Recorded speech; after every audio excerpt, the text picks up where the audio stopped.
Hello and welcome to the Round Ball Australia podcast. My name is Lachie Avil and it's feeling a bit like old times today. We've managed to find four of us to squeeze onto a Monday night podcast reviewing the week's A-League action. Christian Montegan back from his little European holiday for, the sport that won't be named. How are you? How was your trip? We know that you managed to get to the San Siro as well. Yeah, it was a pretty good experience. Up to San Siro for the first time. Watched my beloved AC Milan win 1-0 against Roma. That was a pretty special experience. Atmosphere was absolutely insane. Went to watch Juventus as well, Champions League, a couple of days later as well against Sporting. And then, obviously the tennis, the sport you didn't name, Lockie, for a couple of weeks, covering a couple of tournaments there. But no, it was really good. It's just really tough to keep up with the A-League and all the Australian football stuff back home. Tried to keep up with the Socceroos results, but when you're over there, like the time zone's just weird. Even the A-League, I was watching, keeping up with scores in the morning over there. It's like, this is just not normal at all. It just felt so weird. But you managed to get your predictions in every week though, so... I did. We didn't require AI to make my prediction for me, which I think you shouted about, Jacob. But no, all good. Glad to be back. Good to have you back. Will Booth as well. Hello to you. I can't remember the last time you made a Tuesday podcast. This is new territory as well. Yeah, not for a little bit. It's been a bit of a hiatus again, but no, I've been popping up around the predictions and stuff like that. But no, good to be back on the main feed, really. Jacob Stevens, hello to you, the regular. Yeah, the regular. Yeah, nothing interesting to say about me. Let's just move on. You know what? You're consistent, and I think that's what people at home appreciate. Take that. Yeah, I'll take that. Sure. But I tell you what hasn't been consistent, and that is the results of the A-League fixtures across the weekend. A multitude of fixtures that really didn't go the way we thought it would. Probably the only predictable result is that Brisbane Roar got a victory over Melbourne Victory. And who would have said that at the start of the season that would have been a predictable result? But I have to start this episode today with a focus on one man. And Will, you were in the stadium, so I want your perspective on what it was like. Anthony Pantazopoulos is that guy.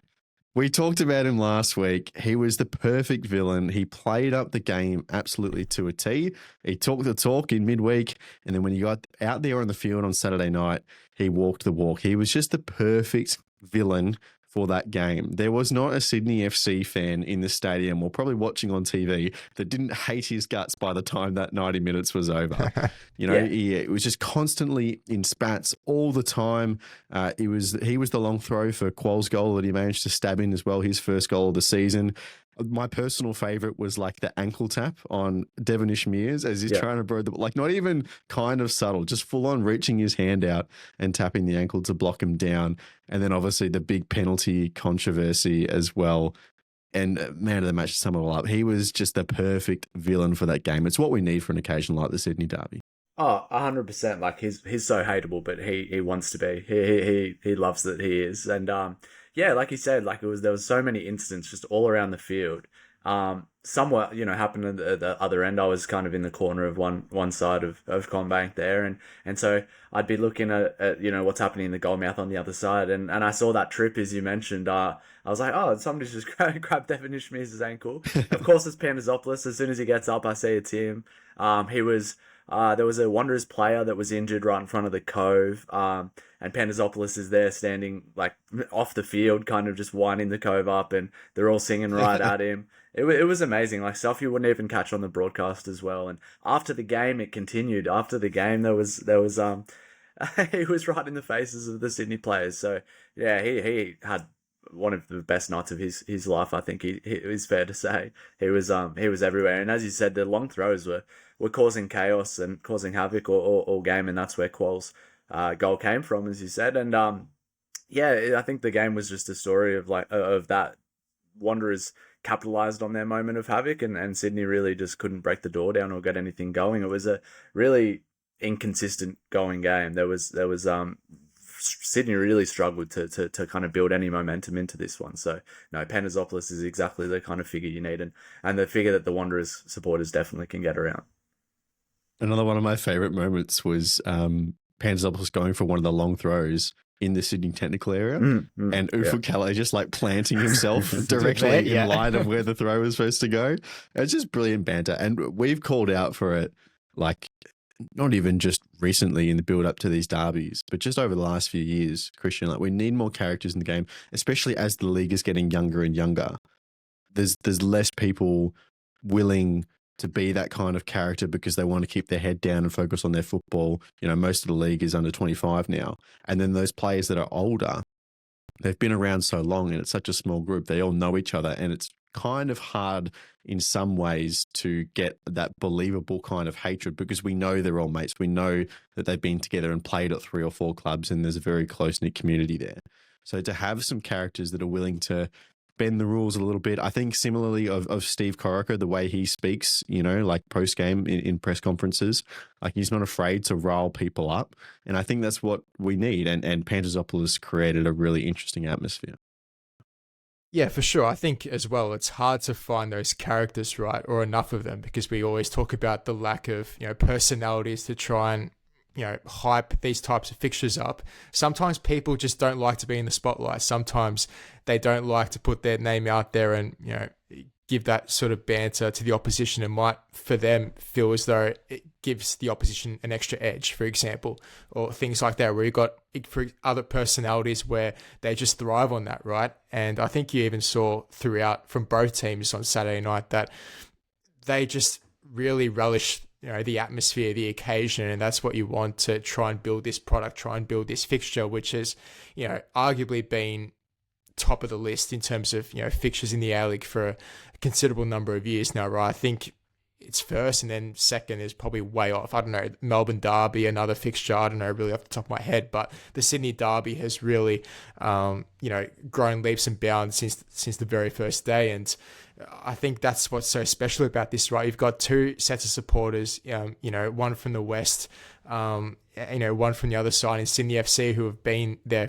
since day dot, right? Since, you know, the inaugural season, where they just actually hate each other, right? They hate each other's guts, and that's the type of rivalry you want to see, right? On the pitch, that's what the fans expect, right? They don't want to see, you know, mates, you know, shaking hands at halftime, swapping shirts, even at full time. They want to see this playing golf the day before hatred, right? Exactly. Yeah. They don't want to see that at all. And I'm not saying you can't be mates, and I think you guys probably had this discussion before. It's fine to be mates, right? You can't hide that, but at the same time, you've got to put that to one side, especially on game day. And I think during this game specifically, I think that's what was done. I'll add something else. You know, during the game as I was watching it, I thought the intensity and, you know, the amount of tackles, I've lost count. I don't know the tackle count, but just there were duels left, right, and center. Just everyone trying to win the ball. It was just, you know, really great to see, and that's the type of derby that you want. So, you know, people say, oh, 1-0 scorelines are boring, you know, no goals, nothing much happened. But this game was the complete opposite. I think it had everything. If you like that sort of dirty, gritty type of football, not dirty in the sense of, you know, going in 2-foot tackles, but it was a game in which it was fair, right? The tackles were fair, the challenges were fair. That's what you want to see, right? That's, I think, is a good spectacle, a good derby. So all in all, I think it was a great advert for the league. Yeah, and it's the gritty, like, fight, right? It's a battle. It's not necessarily, like, it's less of a football match, if that makes sense. It becomes you against me, regardless of, like, what's actually going on in the field. And we saw that, you know, Alen Stajcic getting off the mark. Jacob, I saw some posts on social media. I think, you know, friend of the pod, Joey K, retweeted a post of like Alen Stajcic and all his stats for the season, playing so many minutes, getting 0 goals. And Joe said, just screams of a 1-0 smash and grab in the derby. And he was bang on for a player like him. And what we said about the Wanderers is there's a team of so much potential there. But, you know, there's so many subplots just going into this match from a bigger perspective. One of them is Alen Stajcic and his coaching situation. But a win in a derby is massive. And obviously coming off the win against the Mariners as well, that is 2 in a row, his job is safe. There's no doubt about that, at least for now. He's come in, and a win against Sydney FC, who are flying at the top of the league, is a big upset in a football sense as well. Yeah, and this is why we always kind of say you don't take form into a derby, right? Because it doesn't really matter at the end of the day. You get a game like this where, Christian pointed it out perfectly. I don't think there was a single point where the defense of either team actually tried to just sit back right? It was just constantly at each other's throats, trying to win the ball back immediately, throwing themselves into every challenge possible. The idea of jockeying was just completely absent in that game. And so it just, it kind of opens it up to being, in a way, a bit more of an even fixture, in that neither team is really allowed to play football the way that they want to, and it's who can adapt quickest, who can adapt first, and as Will pointed out, who can make the most out of the chaos and make the most out of the chance that they get, and that was the Wanderers. So I think in a footballing sense, I mean, maybe at the start of the season, had you said Wanderers are going to win the first derby 1-0, I wouldn't have said that was a massive surprise. But I think with the way that the season has played out so far, the fact the Wanderers have really not been able to get anything going defensively and in attack, whereas Sydney meanwhile have turned around from last season, it's almost like they've swapped spots, and now Wanderers have come out on top in the derby. It's all over the place. I still maintain Sydney are a very good team. I think that just being forced to play this game the way that it played out, it's difficult to get a result from that, especially away from home in a game like this. So you kind of just have to roll with the punches a little bit, but it no doubt hurts for Sydney fans and for Ufuk Talay and the team. But for the Wanderers, this is going to be a huge boost to their confidence now. 2 wins in a row, a solid win against the Mariners where they didn't really make any mistakes, and now a smash and grab against Sydney. Are we starting to see things come together for this side? Like, it feels like, as you said, Lachie, there's the potential there in this squad to be a very, very good side. I think I had them finishing top maybe in my predictions at the start of the season. Well, you had them top. So like, we got to think very highly of this team. We've just not seen it yet. But I think that, if there's anything that's going to sort of give them a kick and get them to turn their season around, a win in the derby like that. And then to follow it up with Stajcic's comments post-game, which obviously have been a big thing, but, I feel like that's the kind of thing they're just going to push on from that. And I get the feeling that, as long as the wheels don't fall off, they don't suffer injuries or anything like that, the Wanderers can still be a very good team this season.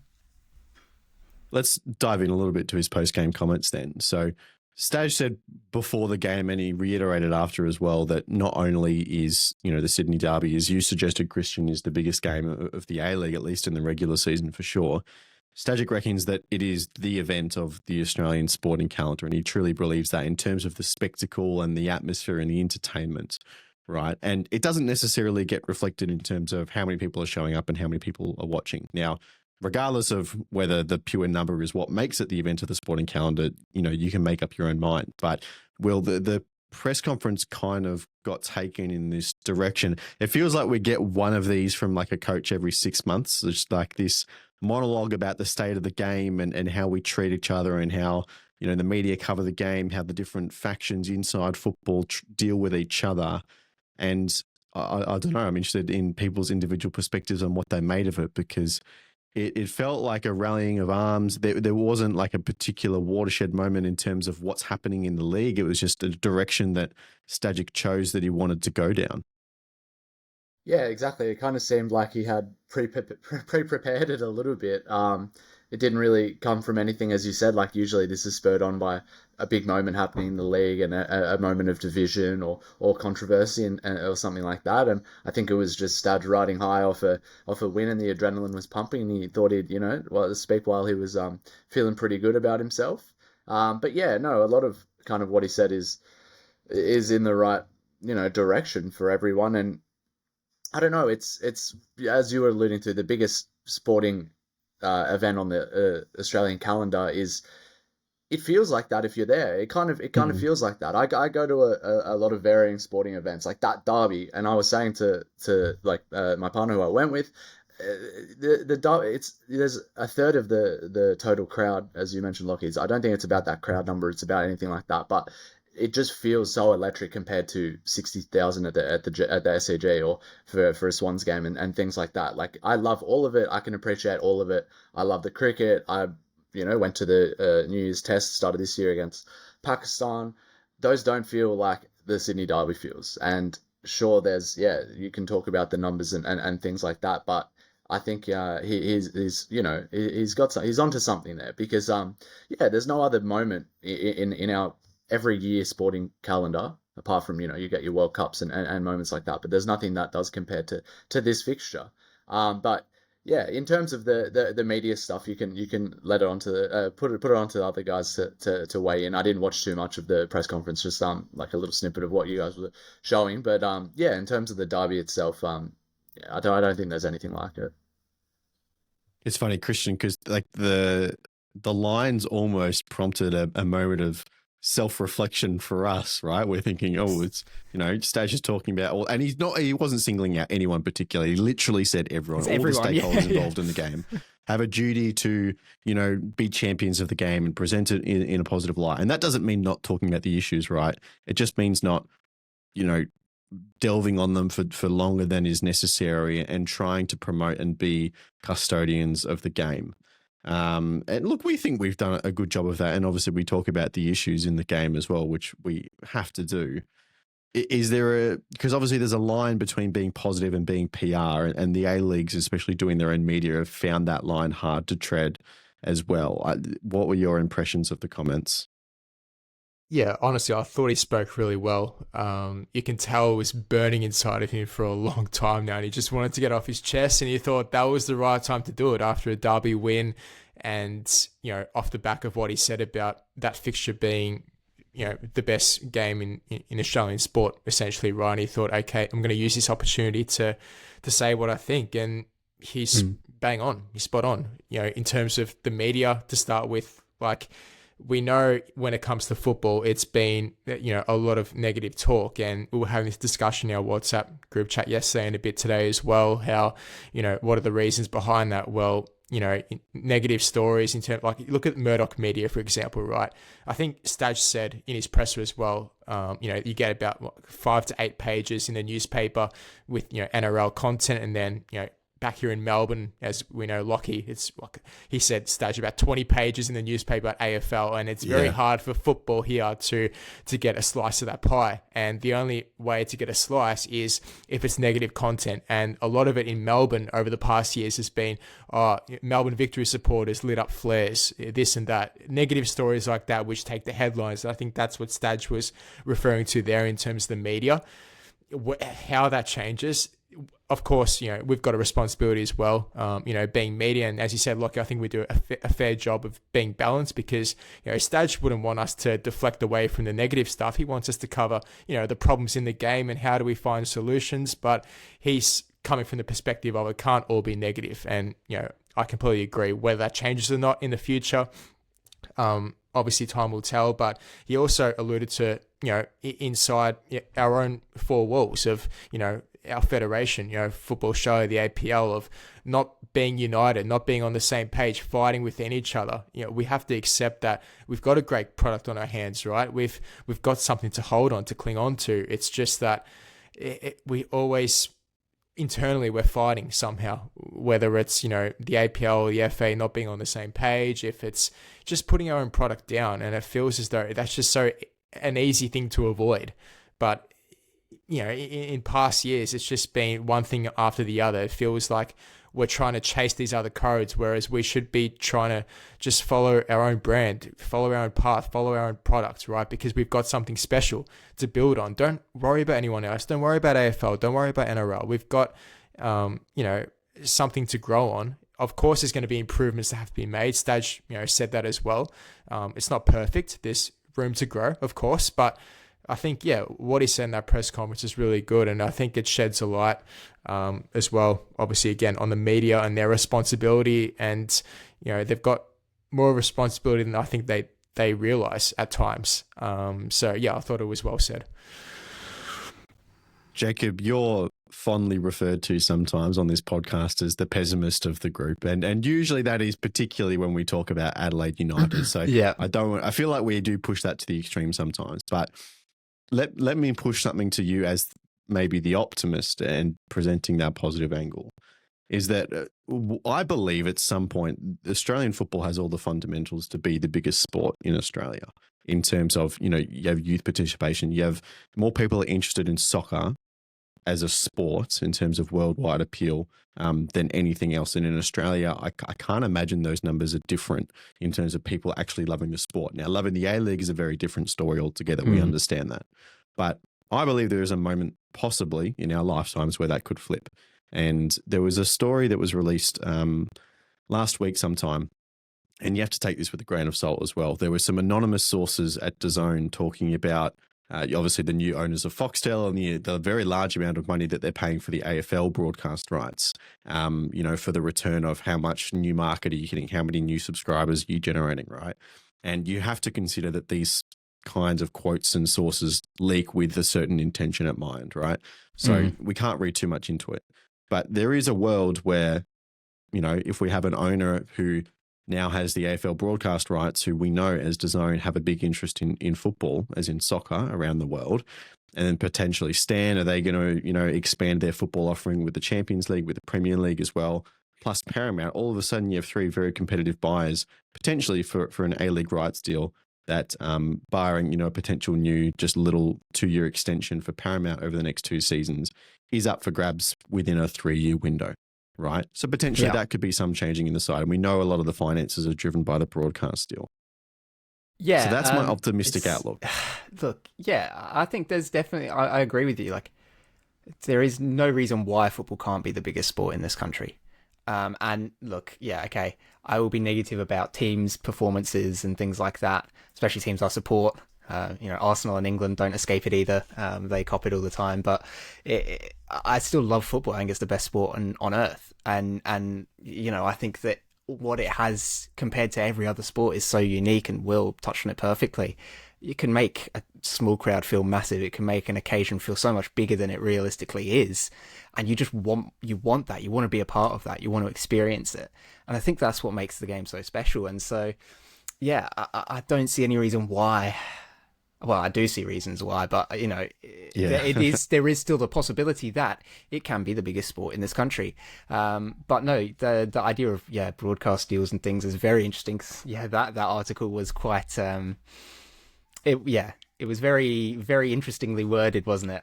With the kind of it felt maybe a bit like, are they kind of positioning themselves here to make a play? Are they just putting feelers out? What's going on here? But no, obviously, like I said, the finances are driven massively by the amount that the broadcasters want to spend and want to put into football in this country. I think, this is why I think Staj's comments just ring so true, is because we can all see it. Everybody involved in the game can see that football can be huge, and everybody wants it to be huge. I think that it's just a case of lacking that unity, and I've said in the past that it's an egos issue, even where it feels like everybody has their own vision of how it's going to get there, and nobody agrees on it. And Staj said that, right? It's two seagulls fighting over one chip, right? It's like we've got really very little, and we're all fighting over it. Maybe we just need to get behind each other and figure out a way, to make that product just as big as it can be. So look, I think that football's great. I love it. I think that football in this country is awesome, and it's got something very, very unique that even to football around the rest of the world, it's very different here. So it's got so many great qualities. It's just about making sure that we can continue to push this game for good reasons and not bad. And Christian pointed out the media's role and the role we play in it, and Will, like you said, the occasion and the fans and the roles they play is huge as well. So look, I think Staj, it was a very, very well said little soliloquy of his. But it just keeps, it's every season it feels like, right? And you said this, Lachie, where it's like every 6 months we get a coach coming out and saying something, and it just feels like it doesn't change from each occasion. So hopefully we start to see some change. Yeah, just going back to kind of what the article you mentioned earlier, Lachie, I think I read that too, and so the position of DAZN seemed to be like that they thought they are paying continually too much for the AFL, and they've kind of squeezed all they can out of the AFL. So nobody wants a thing as an exec at a broadcasting company like DAZN. Nobody wants the product that they have 100% market share. You never want 100% market share, or you never want to capture everyone. You can't sell to any more than you can't, impress and with numbers to any share, like stakeholders or anything that own you. I think the A-League is positioned perfectly to be that like growth opportunity for that company and for somebody, not just DAZN, but any company. It really just presents an awesome opportunity to it has that room to grow.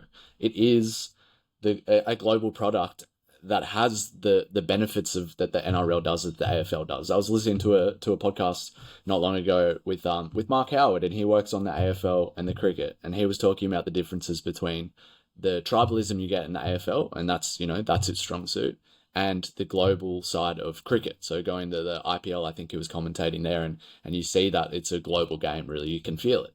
A-League has the potential, and football has both.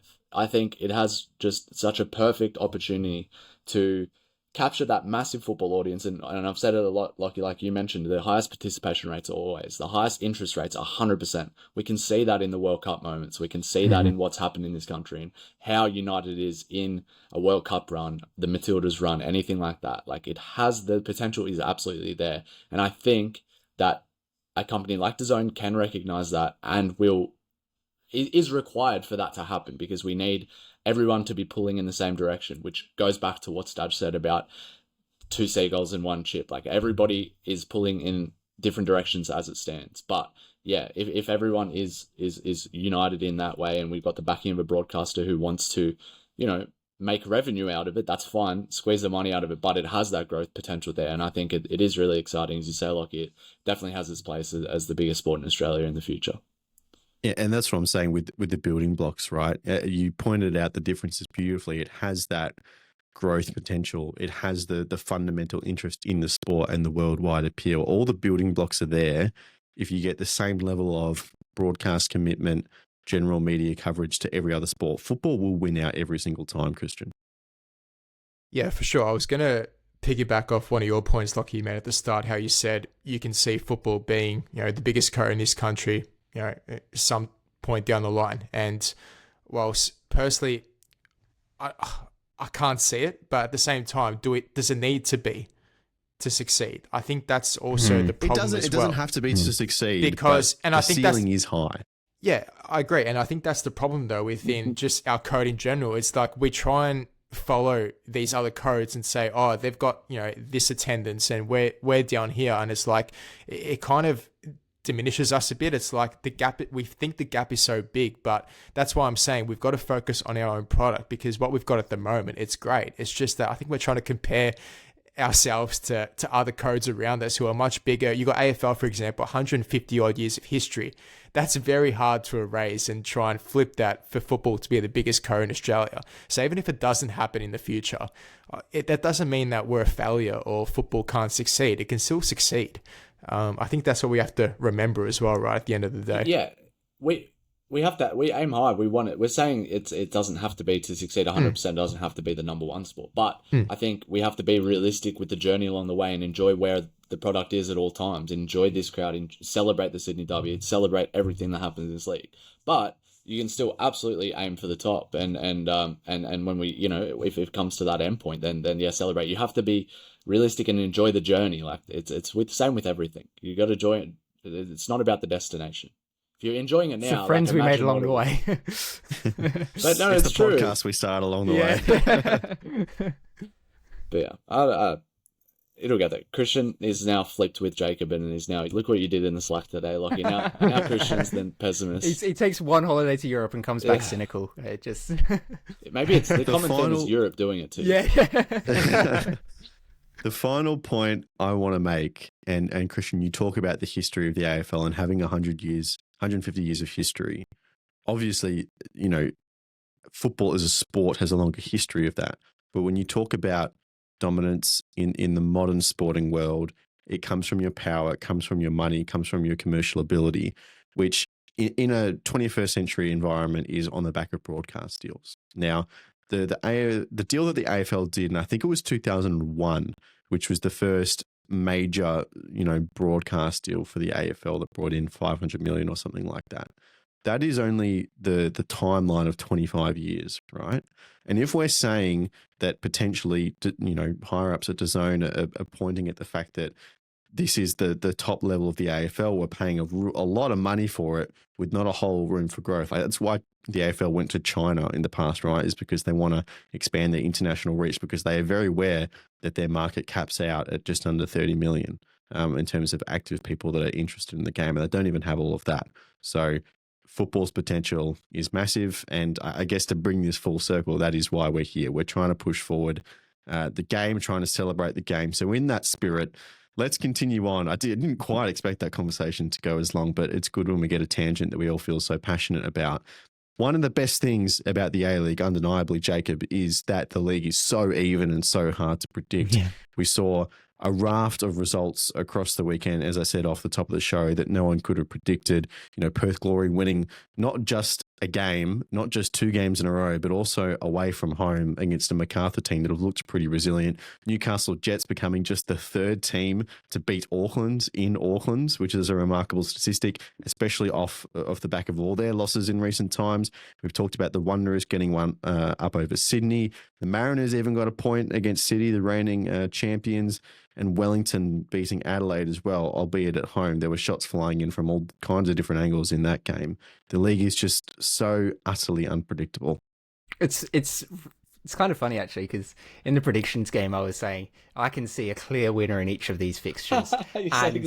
and it was the opposite one in basically every single game to the one that actually won. So it just goes to show, like, it can seem obvious on paper, but in reality, these teams are a lot closer than it would seem. And on their day, any team can beat anyone else. I mean, yeah, Perth Glory are getting results now, which is just bringing that floor up. And, you know, Auckland suffering a home loss. It just, it's impossible, literally, to predict anything. That's why we've struggled so much this season in our predictions game, right? We've had one good week all season so far. Everything else we've just missed. It's like, well, yeah, because look at this, right? You can't look at the form charts of these clubs and make sense of the results that have happened, especially this week. Like, they're literally, like I said, they're all the opposite of what you would have expected, except for maybe that Brisbane and Victory game, right? Where Brisbane are probably the more informed team there. But that's what makes it so great, is you never know what you're going to get. And it's something that Antonis is always saying as well, right? Like, all you got to do is make finals and you're in with a shot. You know, just finish top half of the table and you can go on and feasibly win it all, because it's just knockout games from there. It's, you know, everybody's relatively even. It's been I feel like a long while since we've had a team just run away with it, right? So it kind of just, every week is going to serve up something new and something surprising. And it just makes our job more fun, right? Because we've always got something different to talk about. It's not the same talking points every week. But yeah, I mean, these results are just. The Jets, was Wellington? I think Wellington against Adelaide. Was that a shock for you, Jacob? I know probably Adelaide were maybe favourites coming into it, but yes, I don't know. I think it was. I think it was because. The thing with Wellington, I suppose, is the blueprint to beat them has been laid out all season long, right? It's very clear what their weakness is and how to exploit it. And for 70-80% of the game, Adelaide didn't bother with it. They score one goal by doing that and then don't do it again. So it kind of did come as a shock. And a lot of Adelaide fans would agree that they just didn't look ready to play the game. They looked, you know, tired and lethargic and just didn't look themselves. So just chalk it up maybe as a bad week. But, you know, in this league, if you have a bad week, the other team's going to be able to capitalize on it. So it's just, that's why it's always swaying, right? And now Wellington, are they going to have their form back? Are they going to kick on from this and go, we've just beaten a really good team, we've got that self-belief now and they can go on? Perth Glory, as I mentioned, can they kick on? The Jets, this is kind of their ceiling, right? This is what we've spoken about. They can achieve as a team, but it's those inconsistencies of youth. Like, it just, honestly, should we just scrap the Thursday episodes and just say, we don't know what's going to happen this week because, well, it's just crazy.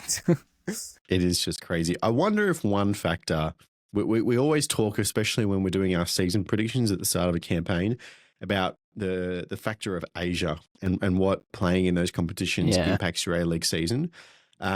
And especially when we're talking about, it's very relevant in this conversation of competitive balance in terms of having a salary cap and all those balancing mechanisms. It really does hurt us in Asia. Now, thankfully, the Aussie teams will, in spite of that fact, are doing quite well. Melbourne City got their win in the Champions League against Johor. They're set up really nicely now, and the Bulls managed to get a come-from-behind win to secure their progression to the knockout stage of the ACL2.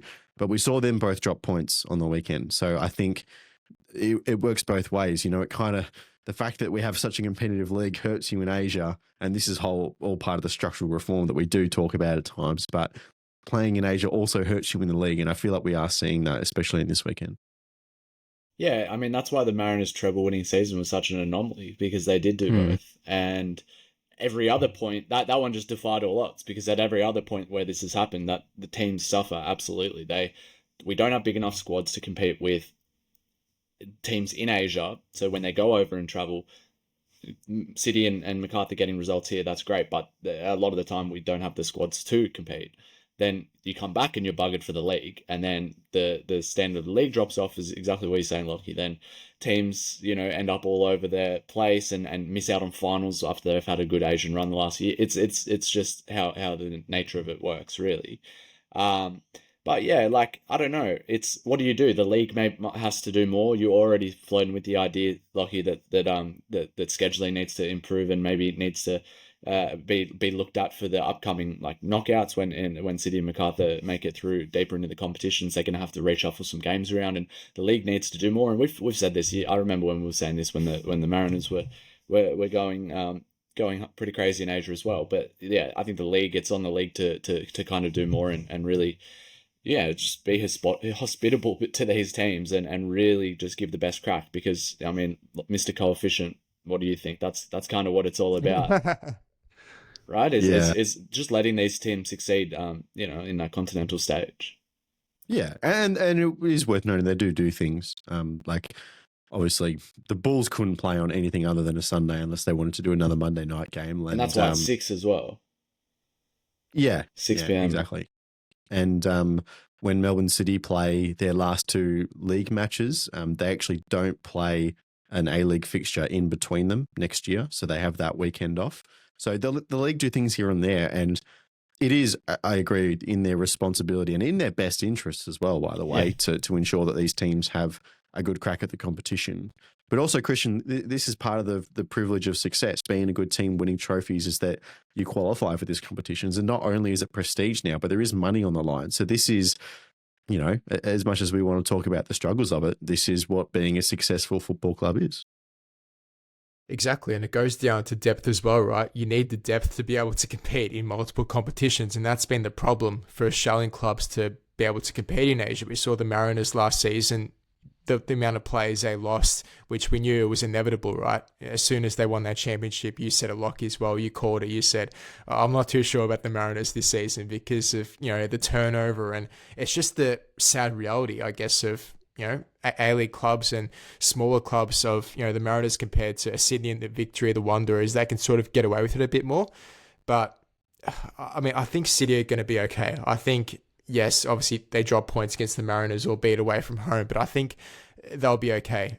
I reckon MacArthur is probably going to be a bit more concerning, and I know I'm sort of contradicting myself because I had them to win the league, but unless, I don't know, they might get some reinforcements in the transfer window to maybe, bolster their depth a bit, because, I think they're a bit thin in a couple of areas, and you could probably say the same for City if they get another couple of injuries here and there.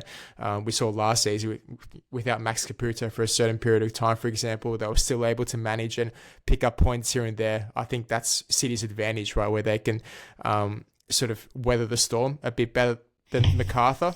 You saw last season after January when those few key players left MacArthur, just the wheels completely fell off. So, it depends how far both these clubs go in Asia. I think that's going to set the tone for, their A-League standing and where they finish up on the table. Yeah, prioritise Asia, please, boys. The coefficient is looking so good. We can get China this year. In terms of one of the other results, Jacob, Perth Glory getting their win, there seems to be a bit of a groundswell for Adam Griffiths. Does he get the Perth Glory job? He's declared on multiple occasions, to be fair to him, but really reinforced it after this win. He wants the job. He wants that interview. He wants a chance. It probably depends how far down the priority list that Perth get in terms of their targets as well. But I think, and Matt, our Perth guy, pointed this out, the reaction to that second goal. I'm not sure who it was. Someone went straight to Griffo, Run over to him, big hug, and it feels like, and sometimes a new manager just does this. It has that impact on a group. But we're starting to see, a version of the Perth Glory with Tom Lawrence, a visa player who, to be fair to him, is fit and firing now at top speed. He's doing really well. It's starting to seem like the Perth Glory that we were hoping for when we saw the squad list at the start of the season. Exactly, right? Like, we felt like Perth had made all the right moves in the off-season. They'd addressed the holes. They'd cut players that maybe didn't, weren't performing and didn't fit with what they wanted to do. Made good acquisitions. Nicholas Pennington's been fantastic for them this season as well. Obviously got a goal in this one. Brian Kautak over the last couple of weeks has actually looked very good. He's looked like his old self again after a pretty rough start to the season. It's all coming together. And the other thing as well is kind of the fan sentiment, right? Perth, that Perth fan base have been through the wars over the years for a very, very long time. And they keep showing up. And it feels like they've really gotten around Griffiths. I don't know, maybe that's just, what I've seen is I've only seen them supporting him and, calling for him to get the job permanently. But I've seen it on more than one occasion from more than one person now saying Griffiths should get the job tomorrow. Like, just make it official. It feels like, there's a bit of a support building for what he's doing and what he's been able to do with this team that isn't his, right? Like, this is David Strelic built this team, and Griffiths has been able to come in and do what Strelic couldn't do and actually win games and get them playing, really nice attacking, fluid football, defending well. There's, like you said, it's a groundswell. It feels like Perth finally have something to really be happy about and to really get behind.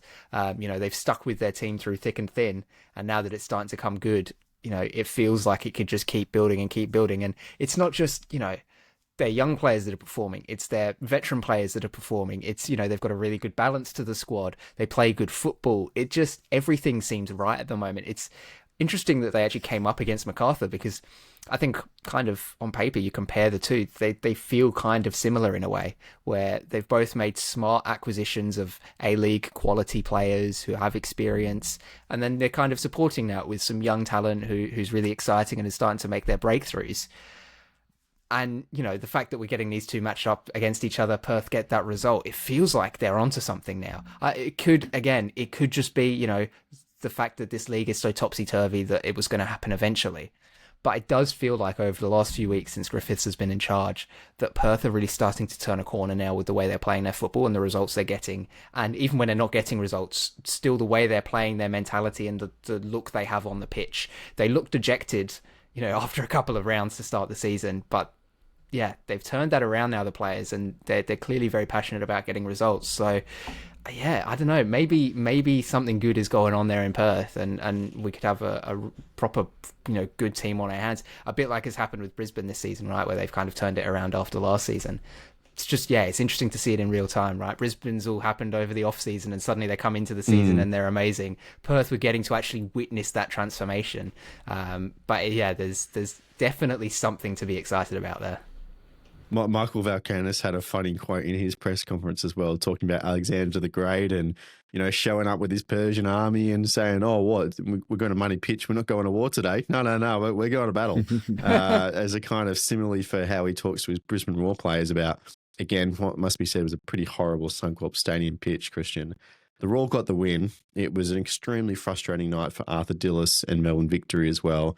To capital off, Denis Jean gets sent off in the final minutes with just a silly stamp on Henry Hoare. I don't know how it was ever not going to be a red card, but the pressure continues to mount. Yeah, it's ironic because we were speaking before about Stajcic and not being negative, but I'm sorry, but how can you not be negative about the pitch? So it was awful. Yeah. I've come back to Melbourne to watch that. First game back, watching after being overseas for 3 weeks, and that pitch was absolutely woeful. It's like, surely this is not the standard, right? And obviously it made it tough, not just for Victory, but both teams, right? Dillis said a post-match, he didn't want to make it out as an excuse, but you've got to say it how it is, right? You can't play football on a pitch like that. It's just, for the product, for both teams, it just does no one any good, right? So if you know that's going to be the state of the pitch, move it somewhere else. I know it might be last minute, a week before in advance, but it can't be moved. You can't play on that though, Locke. You can't. We know long term we have to move, and the club know that as well. Until that happens, nothing's going to change. And this is something that everyone knows as well, right? So we're not going to harp on about it, but we have to keep mentioning it every time because we have to keep it in the conversation. Do we need Football Australia to put the pressure on though, like they did in Sydney, right, where they said fix the pitch or you're not getting any Socceroos or Matildas games? Yes. That's because we're talking about what product do we have. that's the big one, right? It's the Socceroos and the Matildas. Yeah, do we need the FA to go up to Brisbane and say, get that pitch together or you're not having any international games moving forwards? Like, that, it worked in Sydney, so... Yeah, I think so. But just on the game, I mean, Dillis, yeah, like I said, he didn't want to make it out as an excuse. And for Dillis, if you're coming into the match, you know that you're not going to be playing on a great pitch. Defensively, you have to be solid. They conceded a goal not even 3 minutes in. That's just been the story of their season. Defensively, they just haven't been together, cohesion as a unit, right? They just look so... disorganized all over the place. I think, Roderick Miranda and Esposito just look like they've got no chemistry whatsoever. A lot of gaping holes, within the back four. It feels like a team which is just sort of rocked up to training and they've only known each other for a couple of days. Like, it's just got that feeling. I'm being dead serious. Wow. Like they look terrible. This is a team that they conceded 5 goals against Newcastle, Jacob. Like they're I'm not denying that they've not been poor this season, but that was incredibly harsh to say it looks like they've never played football before.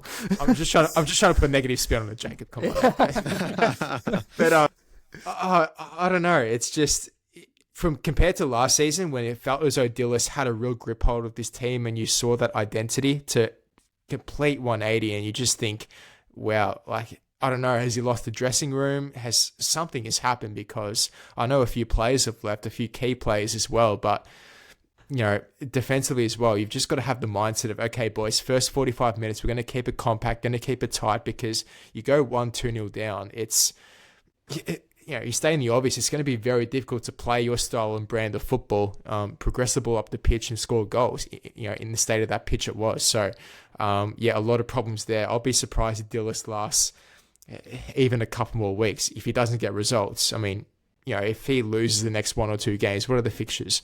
Let me just have a quick look. Who are the victory They got next? MacArthur away, and then original rivalry in Melbourne. Those are 2 tough games. If he loses both of them, he's walking a real tightrope. He already is. But then Melbourne derby as well. Then.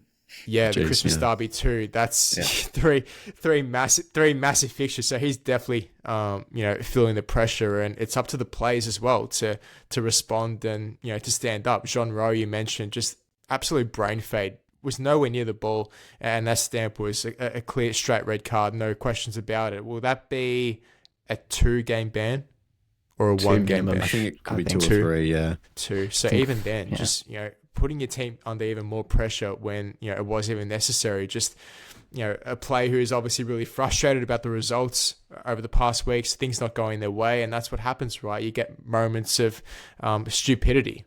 Let's put it that way. You saw it even last season at times. Miranda, for example, where he made some really rash decisions when the game sort of wasn't going their way. He got a couple of red cards, not making the right decisions, and you've got a leader in your team doing that. It flows to the rest of the team. So they've got to really try and pick up and get some results ASAP. Otherwise, Dillis, I think he won't last until the end of this year. I mean, fan sentiment, by my judgment, has completely turned on Arthur Dillis. I don't think... I mean, they're bottom of the table. Melbourne Victory are bottom of the A-League. Fans won't stand for that. Every other fan base in the league is loving it. Everyone else is loving it, as you're supposed to do. You get the big dogs down the bottom, you have a go at them, absolutely, and they deserve it. They have been poor. I think the genre stamp, some of the comments after the game as well, talking about how often the ball was in play and Brisbane's tactics and slowing the game down and all that. For me, those things happen and you focus on those external factors when you don't have a cohesive group who have a plan, who know what they're doing, who are together in a mission. And look, some of that responsibility comes down to the coach. They can't do it all. Is a new coach going to help that? Who knows? But yeah, I think Arthur Dillis is walking an extremely tight lane for me. I wouldn't be surprised if we get to the end of the week and he is no longer the coach of the Melbourne Victory, but it's going to be fascinating to see what the board do. As well. I did. Look, I'd be surprised again. I've got a suggestion. Could John Aloisi potentially take over? I don't know. It feels as though maybe he feels like Melbourne's home. He doesn't want to leave yet. And if Victory put an offer out there on the table and say, look, do you want to take over? That's a big job, right? Like, that's very hard to turn down for someone like Aloisi, who, wants to obviously take that next step, I think, and get himself into Europe. you've got this unknown situation at West United where you don't know what's happening at the club. If Victory turn around and give him a contract, for me, how do you turn that down if you're Aloisi? Yeah. Yeah, so we've, again, I know you haven't been here, you've been overseas, but we've pretty much been saying the last probably week or so that if they knew they could get a yes from John Aloisi, then that's the move you'd make. That's pretty much what it is. So whether they can get that yes or not, who knows? If it's not him, who else is another brilliant question. All will be told in due time, I'm sure. Another, absolutely hilarious moment of this weekend as the Newcastle Jets becoming, as I said, the third team to win away to Auckland. Just the photo, Will, of like Steve Corica wearing the big towel on the sideline as the downpour just absolutely buckets down over at Go Media Stadium. They were saying it on the broadcast. It is actually amazing that game didn't get stopped. Right, like there was standing water Michael everywhere. Vowd went to roll the ball and it just stopped at his feet. It just stopped. Yeah, and he handballed it by picking up a second time without another player touching it. No, the conditions like that. If on a weekend, if the field's anywhere close to that, thanks for the late addition there, Christian. There's an echo in the room. No, if my fields are like that on the weekend, we're getting that game called. We're getting that game called off because that impacts the game completely. I mean, that stops. I mean, yeah, it was nearly a massive kerfuffle for a goal there. It really was close to costing them a goal, and it was stopping attacks. It was having all sorts of impact on the game. So it's not really a fair result. And that's just not awful. Like New Zealand's known for tough weather conditions, but that looks just awful to be a part of.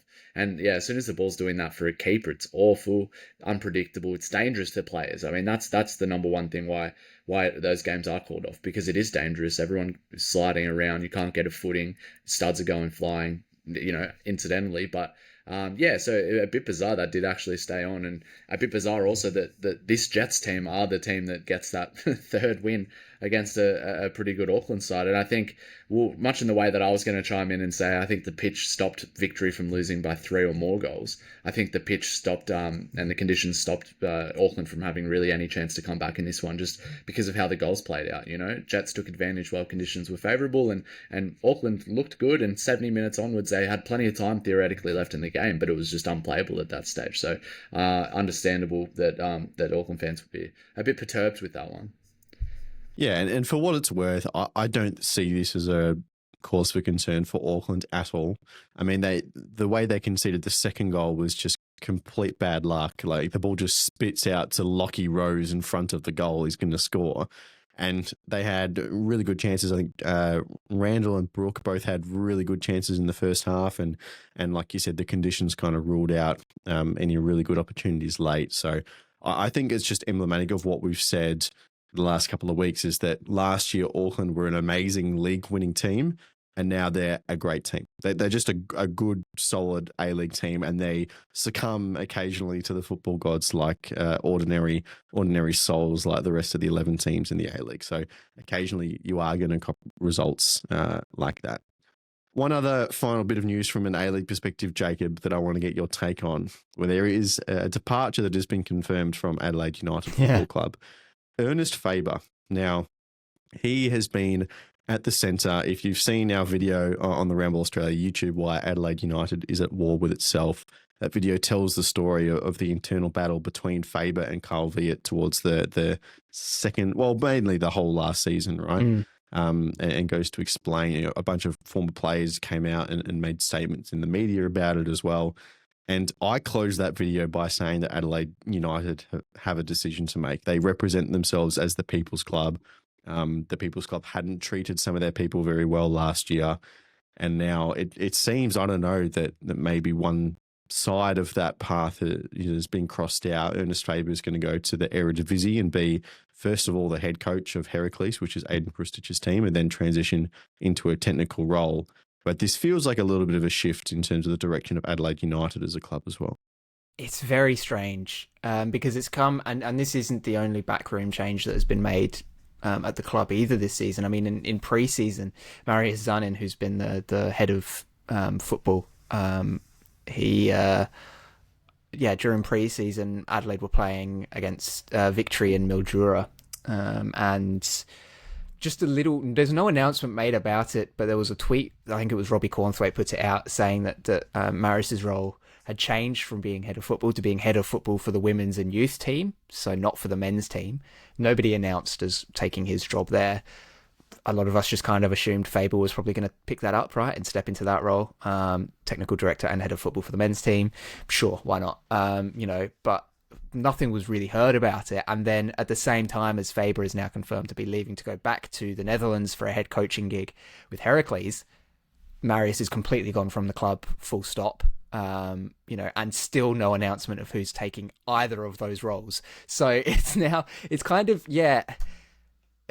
both of the players in this big, fight last year are now gone, but it feels like maybe there's still something that's going on. There's still something here that isn't quite right. And all these kind of changes are happening behind the scenes and nobody's being told about it. And Marius is a great guy. I've met him a bunch of times, awesome.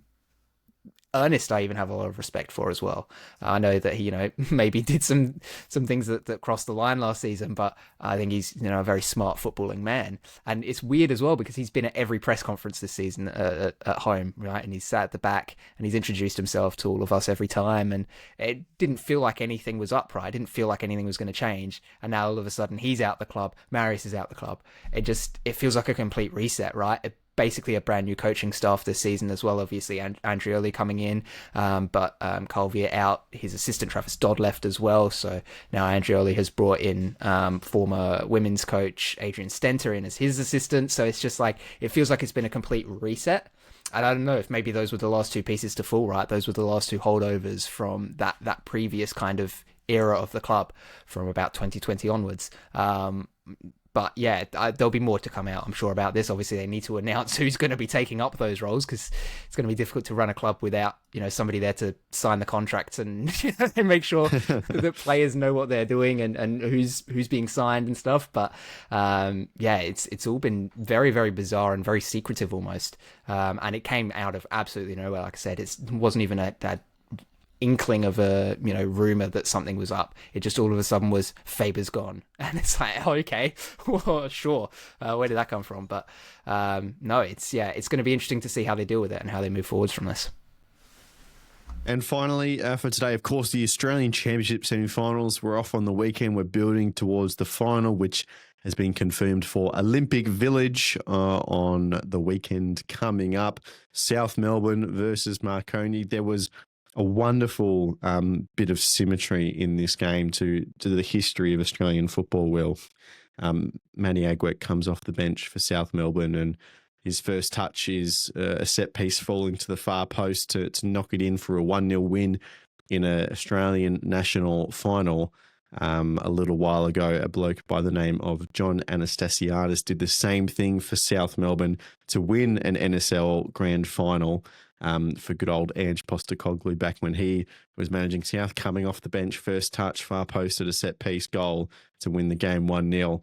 And where should he be now but coaching the opposition side in Heidelberg United, which was a nice little sliver of history there. But a fantastic weekend. Two of the biggest foundation clubs will fight it off for the final. The only two clubs to have participated in every season of the NSL as well in this Australian Championship era, which feels in a lot of ways like a revisit to this era. It's going to be a fascinating conclusion on the weekend. Yeah, stole the little fact I had, the little tidbit there I had as well. I was going to mention that last bit. But no, yeah, I don't know. The championship it felt like so many teams could have won it, but a lot of teams deserve to be in this stage. That's just the nature of this competition. It was so even for so long, and really just awesome experience. Just seeing it in its first iteration and coming to the pointy end of it. I think it's had a lot of positive feelings around it, and it's raised a lot of interest for people who are on the periphery of either the A-League or the NPL. I feel like it has, as we've mentioned a lot of times, but it has been that great, the removing the great divide between kind of those two fan bases, which I feel like we've felt. So, no, a lot of history, steeped in history, as you mentioned, and really exciting that it's that's coming to the close. I feel like it was nice and short, good for our kind of TikTok brains now who can't pay attention to anything for more than a little bit. It was good that getting into the format I think worked for and was just how it had to be for now. But yeah, it really worked for just something, generating that first initial hype of oh, this is what it could be. We've got these games, and look at the highlights; they're just as high as anything else we've had in the game. So no, really exciting that it comes to an end, and it should be a great final. Christian, obviously, I think predominantly our listeners are fans of the A-League primarily. For people who haven't been following along with the tournament, and I know you've been away, but in terms of the spectacle of the entire fixtures of the tournament, why should people be excited for the final? Obviously, we've seen all these historic clubs come through. There have been some fantastic football matches played as well. It's going to be broadcast on SBS, which feels really special. And we'll, of course, do the whole deep dive on the results of the tournament and crowds and atmosphere and engagement as well after the tournament finishes and on the Second Ball podcast as well. But particularly for this final, why should we be so excited for it? It's two historical teams, South Melbourne and Marconi, right? You can't really get much better than that. And obviously, it's the first final of this championship format. It's going to be really interesting to see the turnout. And we've seen obviously across this tournament where at the start of the first round of group stage matches, we said, look, it's going to be a slow process. Don't expect it to be a watershed moment and have, packed out stadiums. It's not really supposed to be like that. It's supposed to be, a slow build, steady progress. I think that's what the championship has given us. So, to have this final with two really big clubs in it, it's going to be, should be a really good spectacle. And, like you said, I've been overseas for a few weeks, so I've been struggling to really keep up with it all, which is a shame because, I love, this concept of, the championship and trying to promote some of these, players coming through, the youngsters, get more eyeballs in the league, right? Some of these games being broadcast on SBS, for example, and free to wear. Like, that's just a massive opportunity to get your name out there, right? For some of these clubs to really, increase, the products, right? At the end of the day. So yeah, really looking forward to the final. Like I said, I'm back here in Melbourne, got a chance to watch it at least, which is going to be really good. And yeah, may the best team win. The best thing, I'm just going to interrupt here. Best thing about it, you were wrong, Lachie. Let's go. Come on, South Melbourne. Oh, what? Because I predicted Heidelberg to you said go Heidelberg on and were going to win it. Yeah. See, this is what happens when you get so many of these predictions right, is that everyone else just laps it up when you eventually get one wrong. No, it's when you brazenly steal two titles in the predictions game and claim them as your own and go, oh, Jacob loves when Lockie's wrong. So there's nothing better. Enjoy it while you can, because it doesn't happen all that often. Of course, there's no Asian football this week, but the world of Australian soccer keeps ticking over. We got the Matildas on Tuesday night. They had a smashing victory against New Zealand last Friday night. They'll continue in the second leg of that game over in Adelaide. Jacob, I think you're going to be there, aren't you? Yeah, tomorrow night. Yeah, it should be good. Hopefully, fingers crossed. I've not actually seen if it's a sellout. I'd be surprised if it wasn't. Adelaide usually turns up for the Matildas and the Socceroos indeed. So yeah, no, it should be a great game. We saw them absolutely dominate in the last one. So for New Zealand's sake, hopefully they can improve on that. But for the Matildas, I think it's what they needed. I think to kind of reset after a pretty horrendous window last time out and get their minds back on track for the Asian Cup. Do they call that the soccer ashes as well? Get the Australians with the girls. Sorry, no, they didn't. No, they don't.